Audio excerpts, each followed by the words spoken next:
Bonsoir et bienvenue à tous, ravi de vous retrouver pour cette nouvelle édition. Dans l'actualité de ce samedi 12 avril, elle avait 57 ans, était d'origine polonaise et était venue passer des vacances au paradis.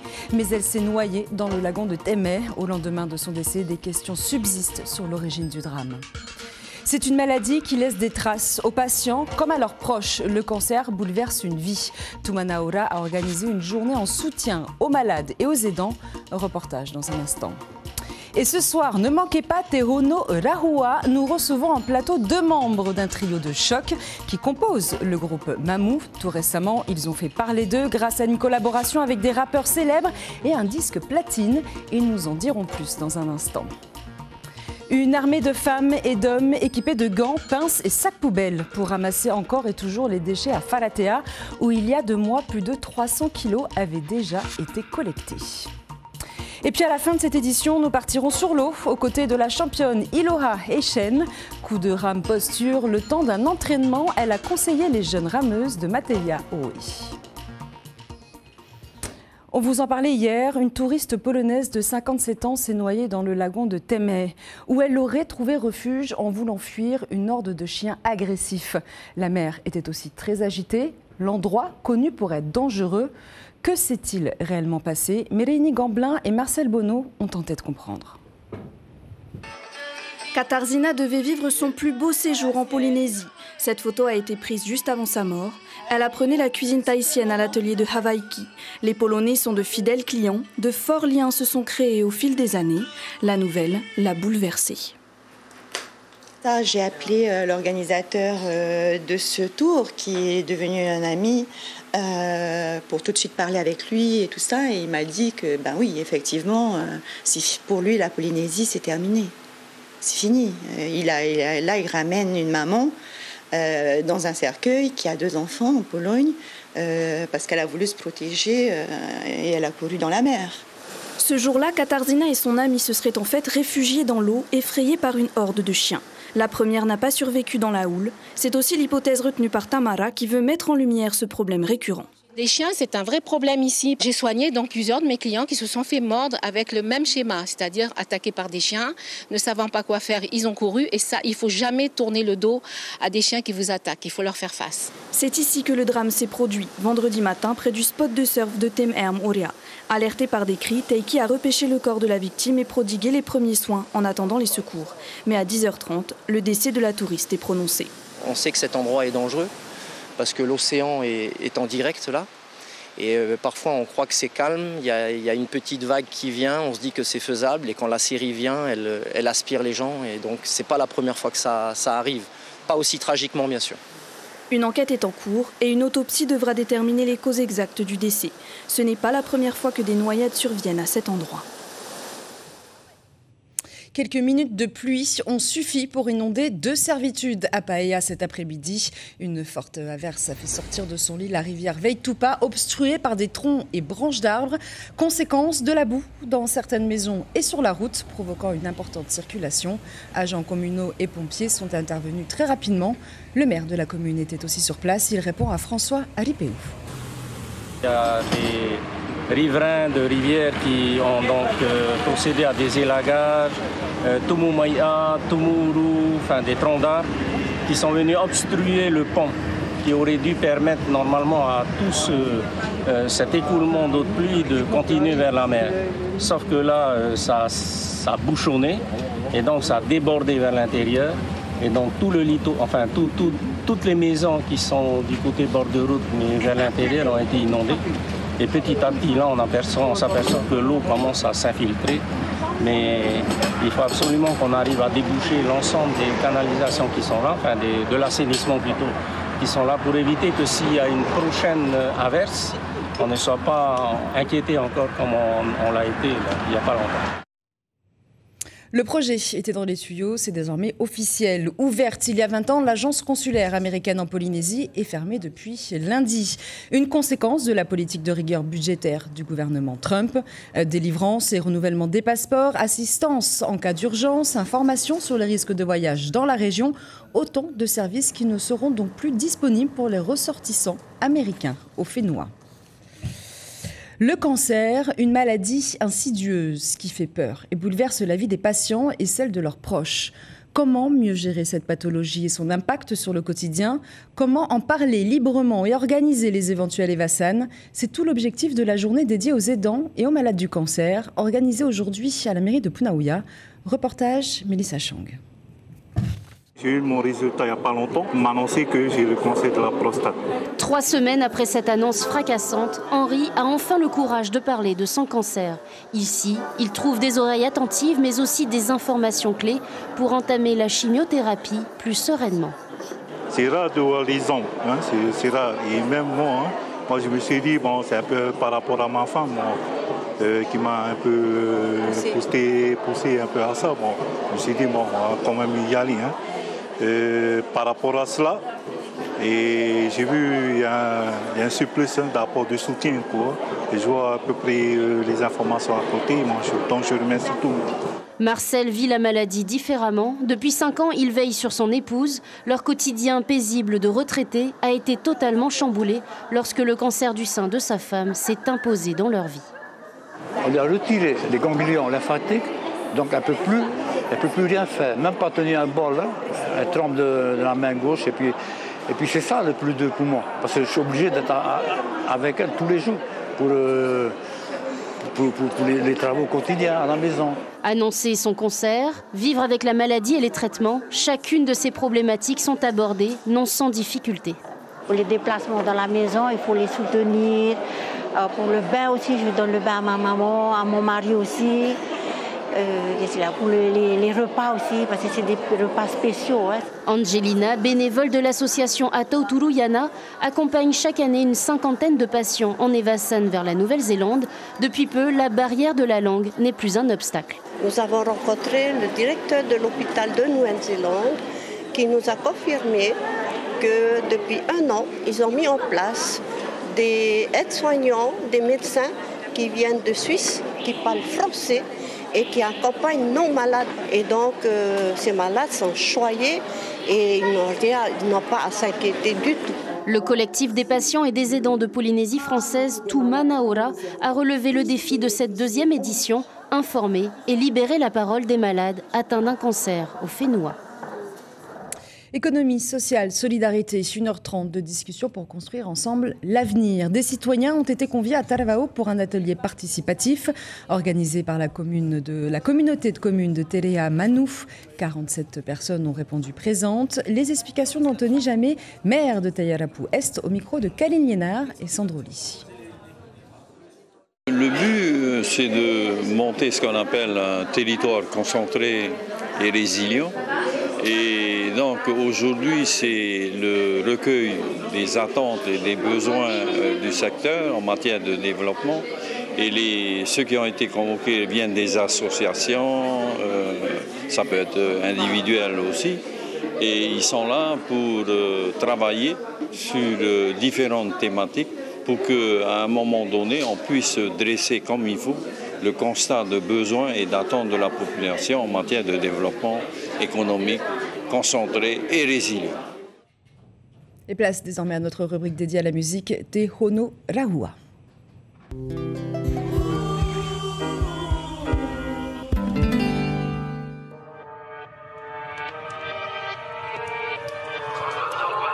T'as perdu le goût et l'odorat, frérot. L'odorat c'est l'instinct. L'homme prend tout par la force, car en vrai rien ne lui appartient. On trouve la haine partout, l'amour, quand on s'y attend le moins. Tout est écrit là-haut. Si ça tombe mal, c'est que ça tombe bien.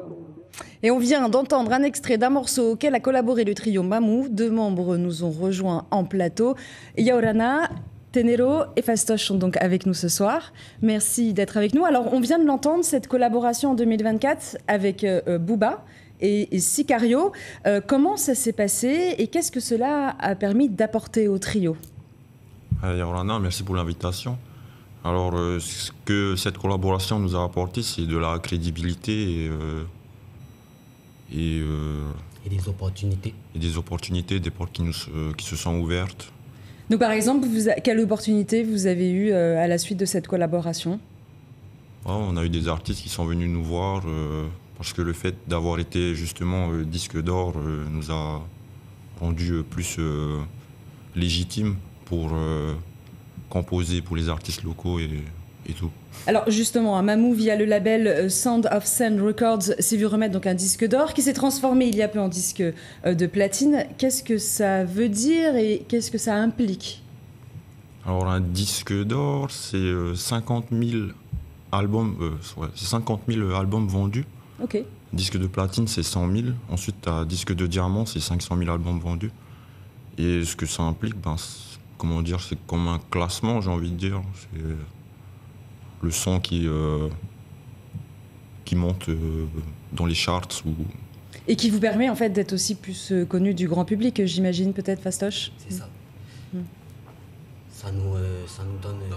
en gros, c'est, entre guillemets, ça met du poids sur notre CV. Voilà. Et alors, du coup, par exemple, là, est-ce que vous avez des nouveaux projets en cours, à la fois peut-être au niveau local, mais peut-être au niveau national aussi, voire international?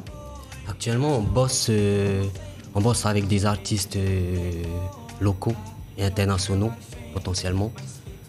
Et on a un album de prévu aussi, avec ces artistes-là. Et alors, est-ce qu'on peut avoir des pistes peut-être du nom des artistes internationaux avec lesquels vous collaborez ou locaux, ou est-ce que pour l'instant vous préférez... Pour le moment, il n'y a rien n'est encore totalement confirmé. Du coup, on ne peut pas trop s'avancer là-dessus. Tout ce qu'on peut dire, c'est qu'on va retravailler avec les artistes avec lesquels on a déjà travaillé pour sortir des trucs nouveaux et tout. Alors, des Polynésiens quand même en collaboration avec des stars nationales, voire internationales, c'est assez rare. Comment vous vivez cette expérience? C'est une surprise. Hein. Moi, j'ai l'impression que c'est comme un rêve. On s'y attendait pas. Et Fastoche? Après, il faut juste qu'on reste fidèle à ce qu'on est et qu'on continue de bosser sérieusement. Alors justement, est-ce qu'on peut revenir un peu peut-être sur la jeunesse du groupe Mamou? Vous êtes 3, donc. Est-ce que vous pouvez un petit peu nous raconter, partager aux téléspectateurs comment vous avez réussi à créer ce trio? Mamou, de base, c'est un groupe de 3 potes qui fait de la musique depuis le collège, chacun de leur côté. On s'est rencontrés sur les réseaux. On a bien matché parce que notre style de musique, c'était... comment dire? C'est plutôt différent. C'était différent de ce qui se faisait ici. Et du coup, des années plus tard, on s'est revus, on a fait nos vies et tout. On s'est revus, on a décidé de faire un groupe avec une boîte de prod qui s'appelle Lucid Dream. On a commencé à faire de la musique juste pour faire de la musique, pour s'amuser et tout. Et grâce au réseau de Lucid Dream, on a pu collaborer avec des artistes, Et dans cette lancée, on s'est aussi mis à créer un label. Et c'est là que Anthony, alias DJ Easy, est arrivé pour professionnaliser un peu tout ça. D'accord. Merci beaucoup. Vous restez avec nous. En fin de journal, on diffusera votre clip Makaza, qui a été donc réalisé, il me semble, par Lucid Dream. C'est ça. Merci beaucoup. Et c'est la fin de notre rubrique Tehono Rahua.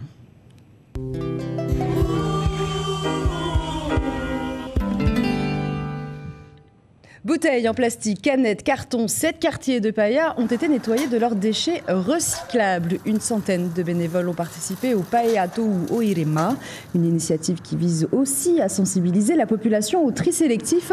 Les explications de Mathilda Théoéré, élue de la commune en charge de l'environnement, interviewée par Mélissa Chang.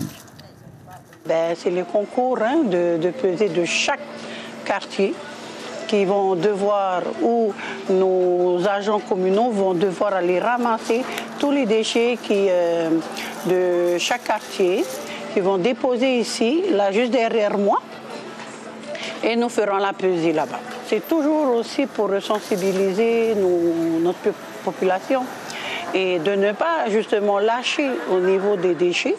Il est très important que chacun de nos populations sache qu'on est tous responsables de la propreté de la commune.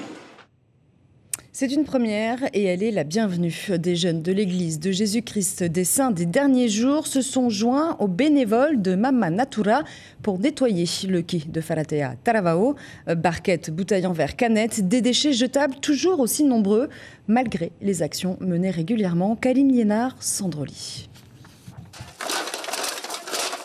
En à peine quelques minutes, les bénévoles érigent des montagnes de déchets. Les jeunes de l'église sont équipés de pinces et de gants pour se protéger pendant le ramassage. On trouve des bouts de verre, des bouteilles cassées et des sacs plastiques qui sont difficiles à prendre sans que ça déchire. Ça serait bien aussi que chacun prenne ses responsabilités, dans le sens où si tu veux aller faire la fête, que tu gardes tes déchets avec toi et que tu les ramènes à la maison pour ensuite les mettre dans la poubelle. Pourtant, il y a 2 mois, le quai de Faratea avait été nettoyé par les bénévoles de Mama Natura. Ils avaient collecté alors 300 kilos de déchets. Quand on est venu la dernière fois, il n'y avait aucune poubelle de poser. Donc là-bas, on nous trouve un petit sac comme ça qui a été posé par quelqu'un, je pense. Mais non, il n'y a pas de poubelle. C'est triste. Un beau spot comme ça qui n'est pas du tout entretenu. C'est triste pour ceux qui veulent, je sais pas, venir se promener ou quoi. Et on a une mauvaise image, on va dire, de la presqu'île. Bilan de cette matinée, 220 kilos de déchets et 4000 bouteilles plastiques qui ne finiront pas dans le lagon. Aujourd'hui, l'union a fait la force.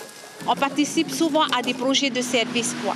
Donc, si tu veux, c'est inclus dans notre programme ou dans notre façon de vivre, quoi. Donc, c'est ce qu'on enseigne, quoi. Il faut aider les personnes. Je trouve ça vraiment bien que leur communauté soit aujourd'hui à nos côtés. Et on invite aussi les autres communautés à en faire d'autant, parce qu'on est tous concernés, on vit tous sur la même planète. Donc, c'est à nous d'agir et surtout de montrer l'exemple en espérant qu'il y ait des prises de conscience qui seront faites rapidement pour notre nature. Déjà plus de 6 tonnes de déchets ramassés depuis le début de l'année par l'association Mama Natura, qui, pour rappel, ne bénéficie d'aucune subvention.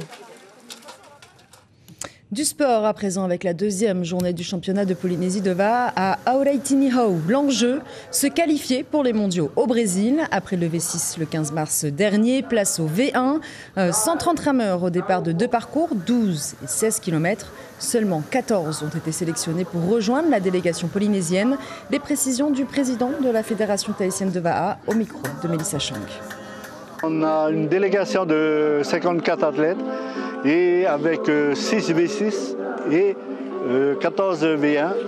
Voilà à peu près la délégation que nous allons envoyer et on pense gagner ce championnat du monde avec le moins de participation puisque le pays Brésil qui est organisateur fait carton plein. Toutes les catégories sont remplies, V1, V6, de cadet jusqu'en vétéran 80 ans.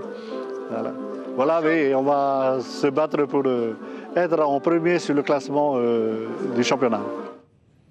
Championne du monde, championne du Pacifique, ces titres parlent pour elle. Iloha Cheyenne est sans aucun doute la meilleure rameuse actuelle de Polynésie. Qui de mieux donc pour conseiller les jeunes cadettes de Mateaoe. La championne a participé à l'un de leurs entraînements. Reportage Ario et Tefafana, Dylan Fels. Ensemble, elles rament vers le même rêve, celui d'égaler le palmarès de Iloha Echen, elle-même présente pour partager de précieux conseils. L'objectif, c'était de partager un maximum. Donc les coachs, ça fait plaisir d'avoir des coachs qui entraînent des jeunes. Donc c'était venir en aide et voir ce qu'on peut apporter et faire préparer les rameuses de demain. Les cadettes de Mateaoe font partie d'une génération prometteuse.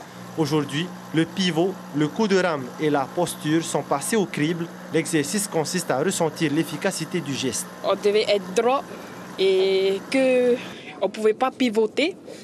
Et le deuxième, c'est là où on pouvait un peu. Et au troisième, c'est là où on devait appuyer encore plus de l'eau. Et tu as senti une différence? Oui, quand même. Qu'est-ce que tu as appris là aujourd'hui avec Iloha? Il fallait être plus rapide derrière et devant plus cool. Accueillir Iloha est une opportunité pour le club, mais surtout une inspiration pour la génération future. Il y a toujours quelque chose à régler. Dans le Va'a, c'est jamais parfait. Et donc du coup, le fait d'avoir Iloha ce soir, je sais que les cadettes se sont fait plaisir et ont été attentifs aux différentes techniques et coups de rame. Toujours à la recherche de la perfection, comment faire mieux, comment s'économiser et puis pouvoir les sensibiliser dès cet âge-là à ces petites choses qui peuvent faire la différence, pouvoir leur dire que faut qu'elles restent dans ce processus de rechercher à faire mieux.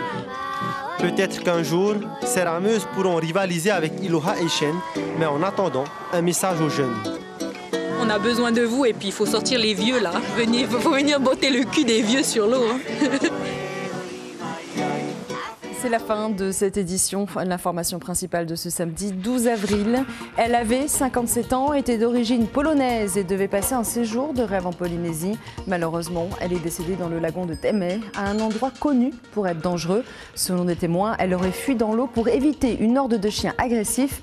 Une enquête est en cours et une autopsie devra déterminer les causes exactes du décès. Le programme de votre soirée sur la première, le feuilleton Un jour parfait, suivi de la série Treadstone. Et comme chaque samedi, nous nous quittons en musique avec ce soir le dernier clip du groupe Mamou sur le titre Makasa.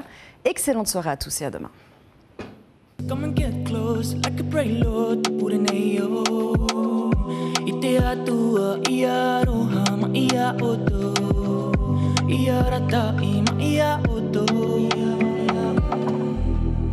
Let me cut off your badura. Together we'll gain stamina. Kind of something spiritual. Let me cut off your badura. Together we'll gain stamina. Kind of something spiritual. Si t'es pas le reflet de cette picture, t'inquiète pas mon brada. Si tu penses que la vie est trop nocturne, je t'invite dans ma casa. Si t'as l'impression d'une batterie faible sur ton mana, j'agirai comme nos mamans sur nos mamans.